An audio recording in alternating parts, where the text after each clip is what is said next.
એ રાતનો વરસાદ એકધારો ચાલુ હતો અને આ વરસાદમાં ચા અને નાસ્તો કરવાની ખૂબ જ મજા આવે છે. તો એવામાં આજે ચા અને ટોસ્ટનો અમે આનંદ માણતા હતા. સાથે સાથે આજ ભાદરવી પૂનમ છે. પૂનમના દિવસે ખીર અને પૂરી ખાતા હોઈએ છીએ. પરંતુ મારા દેર લઈને આવ્યા હતા કે લ્યો ભાભી તમારા માટે ખીર લઈને આવે છે.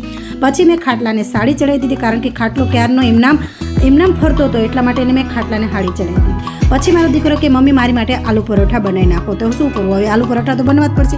તો મેં કર્યું, એનું શાક પણ બનાવી નાખ્યું અને સાથે સાથે આલુ પરોઠાની સ્ટફિંગ પણ તૈયાર કરી નાખી. પછી એમાં એક વસ્તુની ખામી હતી કે નહીં, કોથમીરીની, કેમ કે કોથમીરી વગર તો આલુ પરોઠા સારા લાગે નહીં. અને અહીંયા તમે જોશો કે મેં કાકડીનો વેલો કાઢી નાખ્યો છે, કારણ કે 2 થી 3 દિવસ અમારા ઘરમાં સતત નાક નીકળતો હતો એટલે.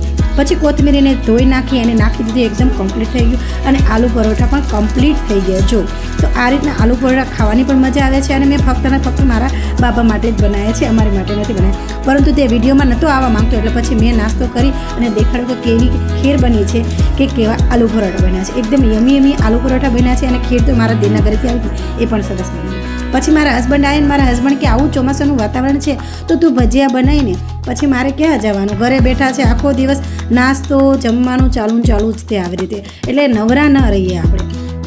પછી એમના માટે મેથીના ભજીયા બનાવ્યા, મરચાંના ભજીયા બનાવ્યા અને બધું મિક્સ ભજીયા પણ બનાવ્યા. સાથે સાથે ટમેટો સોસની સાથે ખાવાની અલગ જ મજા આવી. પછી કપડાં સૂકવવા માંડી, કેમ કે બહાર કપડાં સૂકવતા એ લીલા થઈ ગયા, તો અહીંયા મેં કપડાં સૂકવવા લાગી.